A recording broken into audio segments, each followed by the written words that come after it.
এবার এসে আরো কপাল খুলে গেছে ডক্টর মোহাম্মদ ইউনূসের। আরো বিশাল এক সংবাদ, ভারতে খুবই ন্যাক্কারজনক একটা ঘটনা ঘটেছে। অনেকটা ভয় পাচ্ছিলেন নরেন্দ্র মোদী, আর এজ এ রেজাল্ট আত্মহত্যার চেষ্টা করেছেন নরেন্দ্র মোদী। কিন্তু হঠাৎ করে কেন আত্মহত্যার চেষ্টা করেছেন ভারতের এই প্রধানমন্ত্রী? মোদীর আশেপাশে লোকজন বাড়ায় রাখেন, যে কোনো সময় একটা হার্ট করতে পারে অথবা নিজেই পরে যাওয়ার প্ল্যান করতে পারে। বাংলাদেশের সেনাবাহিনী ভারতে গুরুত্বপূর্ণ 5টি স্থানে এবার বড় রকম আক্রমণ করেছে। ক্ষত বিক্ষত ভারত, একদিনে 500 সেনা নিহত। এটা নিঃসন্দেহে একটা বিগ ব্রেকিং নিউজ।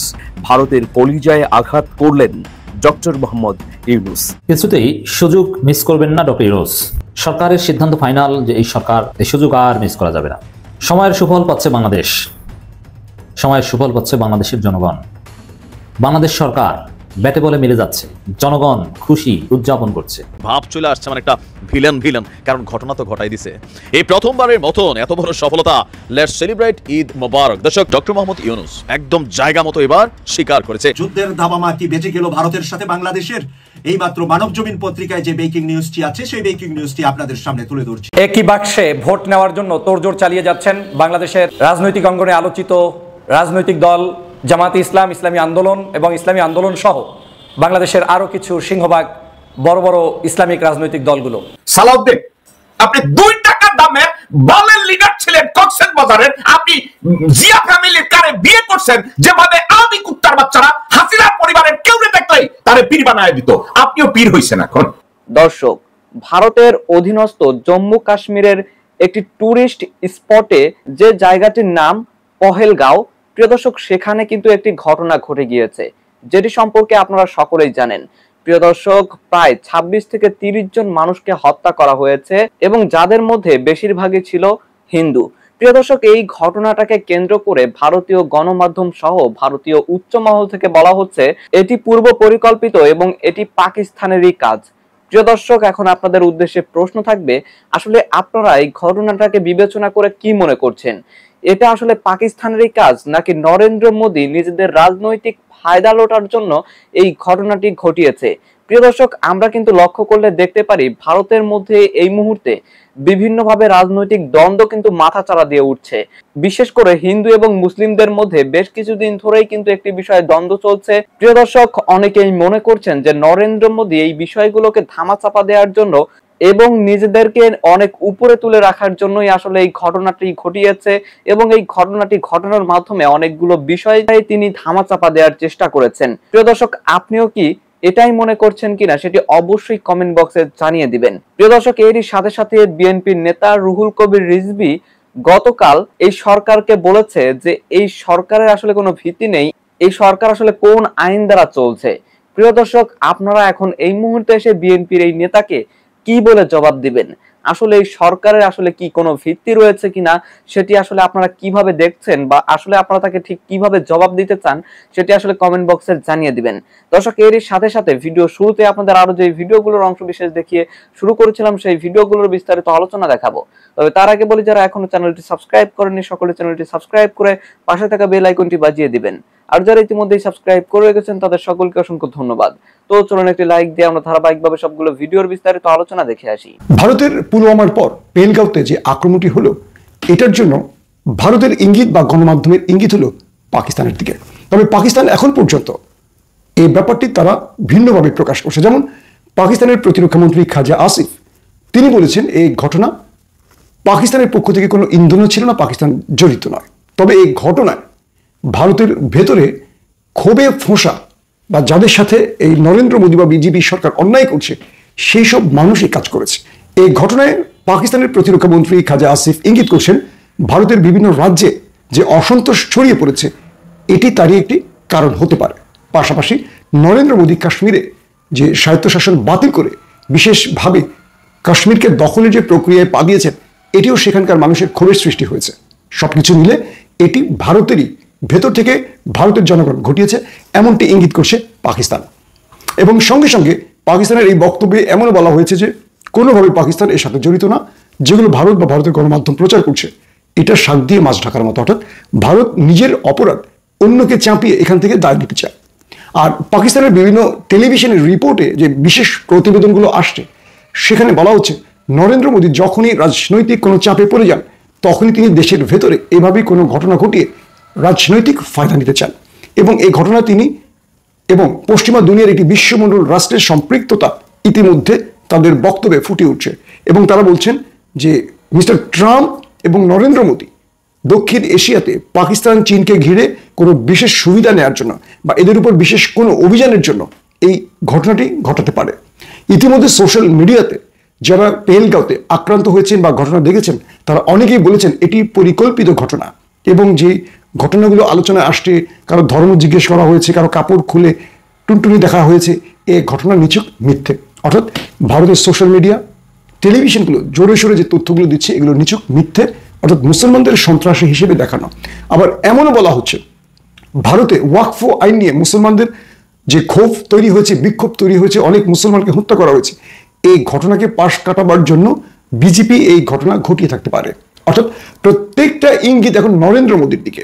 কিন্তু নরেন্দ্র মোদী স্বরাষ্ট্রমন্ত্রী অমিত শাহ তিনি বলছেন দ্রুত তারা অপরাধীদেরকে শনাক্ত করে আইনের আওতায় আনবেন। এই অপরাধী আসলে কারা, তারা কি আদৌ আইনের আওতায় আসবে, এই বিষয়টি অনেকেরই প্রশ্ন থেকে যাচ্ছে। যাই হোক, এই যখন অবস্থা তখন সৌদি আরব থেকে ফেরার পথে পাকিস্তানের আকাশসীমা ব্যবহার করতে অনেকটা ভয় পাচ্ছিলেন নরেন্দ্র মোদী, আর এজ এ রেজাল্ট ফেরার পথে তিনি আপনার পাকিস্তানের আকাশসীমা দিয়ে ভারতে ফেরেননি। এই আকাশসীমাটাকে এড়িয়ে গেছে নরেন্দ্র মোদীকে বহন করা বিশেষ এই বিমানটি। যদিও তিনি সৌদিতে যাওয়ার পথে এই একই আকাশপথ ব্যবহার করে, মানে পাকিস্তানের আকাশপথ ব্যবহার করেই সৌদি গিয়েছিলেন, কিন্তু মজার বিষয় হচ্ছে ফেরার পথে তিনি আপনার পাকিস্তানের আকাশপথকে স্কিপ করেছেন বা এই রুটটার বদলে অন্য রুট ব্যবহার করেছেন। এখন এটার কারণ কি? নরেন্দ্র মোদী ভারতে ফেরার সময় বিশেষ বিমান এয়ার ইন্ডিয়া 1 এই বিমানটিকে ব্যবহার করে তিনি আপনার ফিরেছেন। ফ্লাইট ট্রেকিং ওয়েবসাইট থেকে দেখা যাচ্ছে যে নরেন্দ্র মোদী সকালে সৌদি আরব যাওয়ার পথে মঙ্গলবার সকালে পাকিস্তানের আকাশপথ ব্যবহার করেছিলেন, কিন্তু ফেরার সময় তার বিমানটি আরব সাগরের উপর দিয়ে সোজা ভারতের দিকে মোড় নেয়। পরে গুজরাট দিয়ে ভারতের মূল ভূখণ্ডে প্রবেশ করে বিমানটি উত্তরের দিকে উড়ে দিল্লিতে গিয়ে অবতরণ করে। পরে দিল্লির পালম এয়ারফোর্স বেজে প্রধানমন্ত্রী মোদীর বিমান অবতরণের কিছুক্ষণের মধ্যেই তিনি পররাষ্ট্রমন্ত্রী এস জয়শঙ্কর এবং জাতীয় নিরাপত্তা উপদেষ্টা অজিত দোভালের সাথে একটা জরুরি বৈঠক করেছেন। মূলত আপনার মোদীর সফরটা ছিল আজকে পর্যন্তই, তবে কাশ্মীরের ঘটনায় সেই সফর সংক্ষিপ্ত করে তিনি ভারতে এসেছেন এবং স্থানীয় প্রতিবেদন বলছে সেখানে বেশ কিছু অবস্থা কি বলে মানুষ মারা গেছে। আর পেহেলগাম থেকে 3 মাইল দূরে পাহাড়ের চূড়ায় অবস্থিত বৈশারণে এই হামলার ঘটনা ঘটেছে।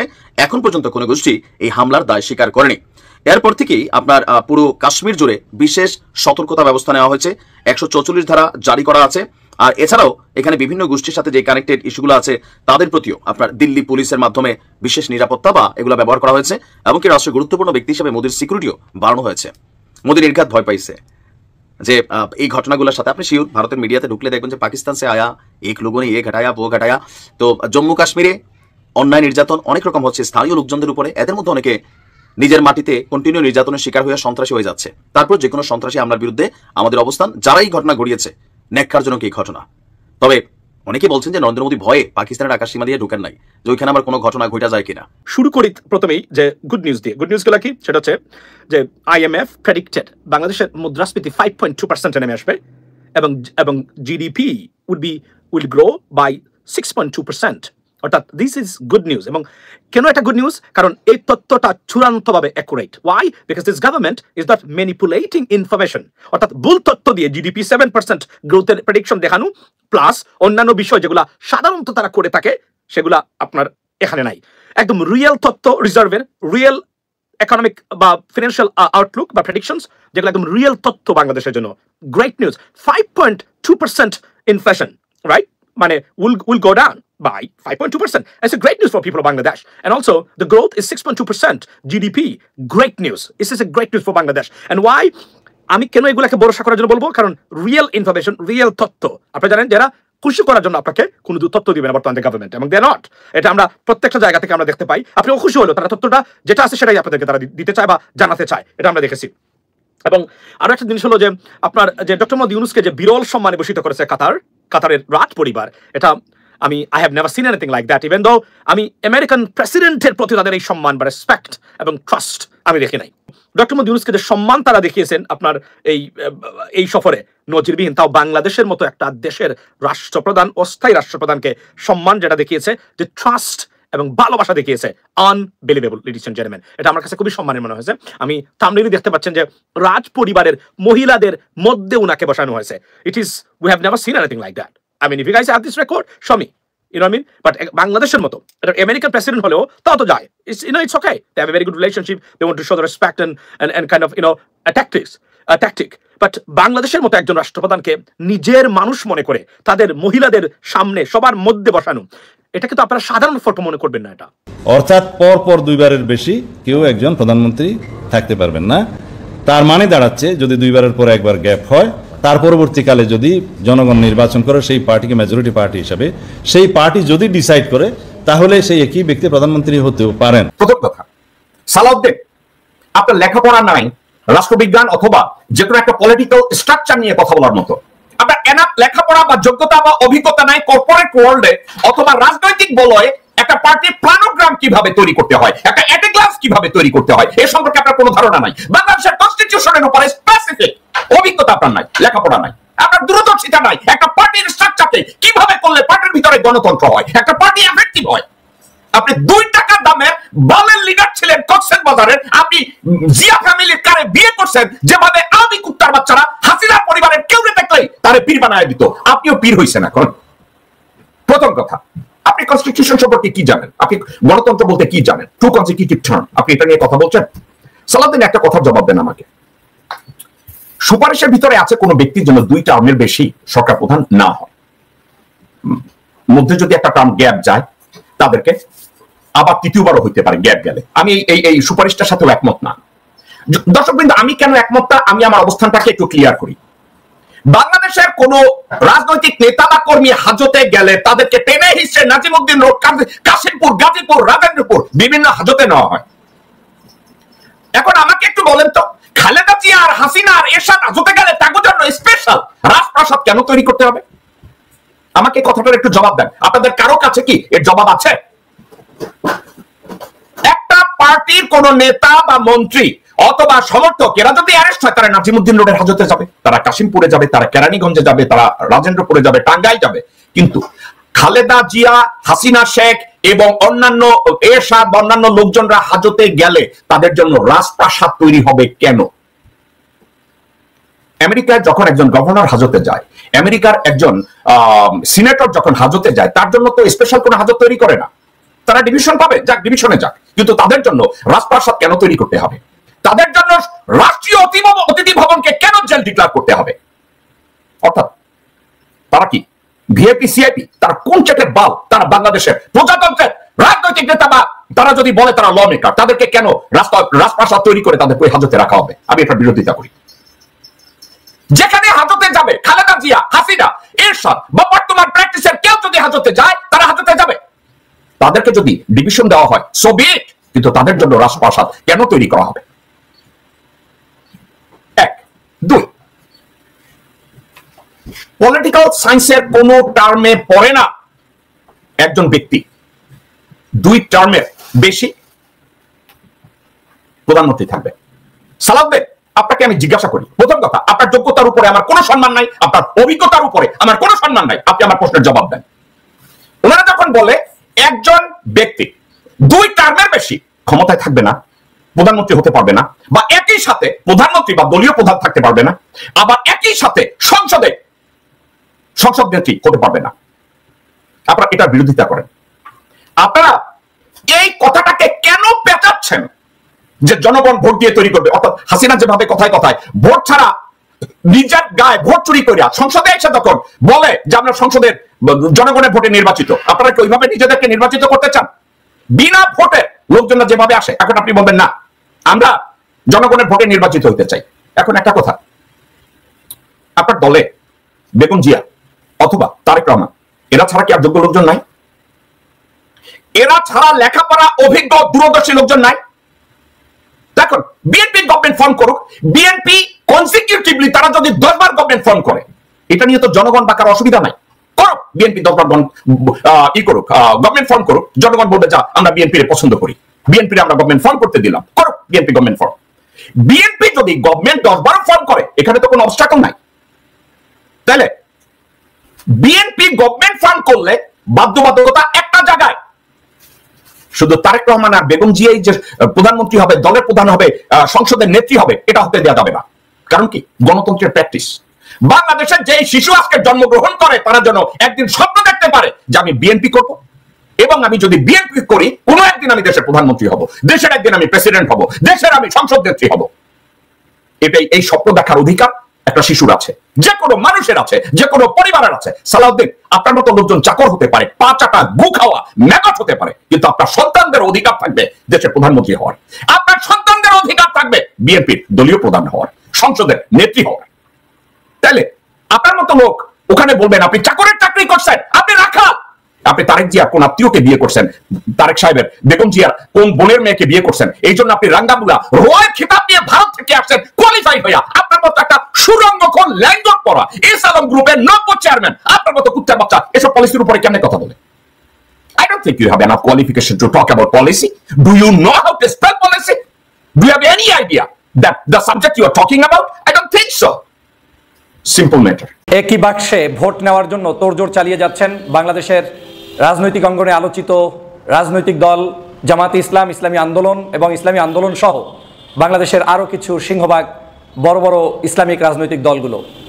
আজকের তারই অংশ হিসাবে বাংলাদেশের পত্রপত্রিকায় নিউজ এসেছে যে ইসলামী আন্দোলন বাংলাদেশের সাথে 5টি ইসলামিক রাজনৈতিক দল বসেছেন এবং সংলাপ বা আলোচনা করেছেন।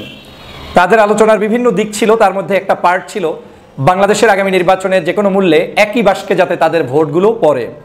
আমরা এই কথাগুলো আজকে নয়, আরও কয়েকদিন আগ থেকেই শুনেছি, এবং বাংলাদেশে বেশ কয়েক মাস আগে সম্ভবত আপনারা দেখেছেন যে চরমোনাইতে জামাত ইসলামের আমির ডাক্তার শফিকুর রহমান সাহেব ভিজিট করেছিলেন, এবং চরমোনাইয়ের পীর সাহেব তারা যৌথ ওখানে আলোচনা করে সাংবাদিকদের মতামত ব্যক্ত করেছিলেন। সেখানেও তারা বলেছিলেন যে বাংলাদেশে আমরা আলেম ওলামার ভোট, ইসলামপন্থী মানুষের ভোট যাতে একই বাক্সে যায় এবং একটা বাক্স যাতে আমরা ভোট সেন্টারে পাঠাতে পারি, সেই আলোচনা তারা সেখানে করে সাংবাদিকদেরকে জানিয়েছিলেন। এবং চরমোনাই সম্পর্কে তৎকালীন সময় আমির জামাতকে জিজ্ঞেস করা হয়েছিল যে আপনি এখানে এসে কি দেখলেন, কেমন লেগেছে? উনি একেবারে সহজ মনে, সরল মনে উত্তর দিয়েছেন, ভালো লেগেছে, ভালো দেখেছে, এবং তারা একই সুরে কথা বলছে। আপনারা জানেন আজকে তেমনটাই আরেকটি নজির স্থাপন করলেন ইসলামী আন্দোলন বাংলাদেশের আমির মুফতি রেজাউল করিম সাহেব। তার সাথে বাংলাদেশের সমমনা 5টি ইসলামিক দল সম্পৃক্ত হয়ে বৈঠক করেছেন এবং তাদের অফিসে কেন্দ্রীয় কার্যালয়ে সে আলোচনা করেছেন। এবং এই আলোচনার অনেকগুলো বিষয় নিয়ে আলোচনা হয়েছে, তার মধ্যে অন্যতম ছিল তারা যাতে ইসলামী দলগুলো আগামী নির্বাচনে একই বাক্সে ভোট দিতে পারেন, সেই কার্যক্রমে তারা একে অপরকে কিভাবে সহযোগিতা করতে পারবেন, সে জিনিসগুলো নিয়ে আলোচনা হয়েছে। আসলে একই বাক্সে ভোট দেওয়া এ নিয়ে একটা নতুন আলোচনা বাংলাদেশে আছে যে আসলে বিষয়টা কি। বাংলাদেশে কখনোই কোনো রাজনৈতিক দল এভাবে বলে নাই যে একই বাক্সে আমাদের ভোট নিতে হবে, কিন্তু হঠাৎ করে বাংলাদেশের আলেম ওলামার পক্ষ থেকে বা ইসলামিক রাজনৈতিক দলগুলোর পক্ষ থেকে একই বাক্সে ভোট নেওয়ার মূল মোদ্দা কথাটা আসলে কি। আমি যতটুকু অ্যানালাইসিস করে বুঝতে পেরেছি সেটা হচ্ছে এরকম যে বাংলাদেশে যারা যাদেরকে ইসলামিক দল মনে করে, যেমন অনেক মতাদর্শগত ভিন্নতা আছে, তাদের আদর্শিক ভিন্নতা আছে, কেউ মানে এক ধরনের ইসলামকে প্রমোট করতে গিয়েই হয়তো তার চিন্তা চেতনার আলোকে কোনো কোনো বিষয়কে সহি মনে করে, আবার অনেকে সেটাকে একটু ভিন্নভাবে মনে করে। এই যে যত যাই মনে করুক না কেন, তার বাহিরেও বাংলাদেশের জনগণের মধ্যে একটি কনসেপ্ট আছে যে এরা ইসলামিক পার্টি। তার মানে জনগণ বিশ্বাস করে জামাত ইসলামী পার্টি, ইসলামী আন্দোলন ইসলামী পার্টি, মামুনুল সাহেবদের দল ইসলামী পার্টি, এর বাইরে আরও বহু ছোট বড় দল আছে যারা ইসলামিক পার্টি। এক বাক্যে তারা ইসলামকে রিপ্রেজেন্ট করে কিংবা সমাজের বিভিন্ন সামাজিক কর্মকাণ্ডে নিজেদেরকে দেশ বিনির্মাণের জন্য কাজ করে যাচ্ছে। এইরকম পার্টিগুলোর একত্রিত হয়ে একই বাক্সে ভোট দেওয়াটাই আমার কাছে মনে হচ্ছে যে এক বাক্সে ভোট প্রদান।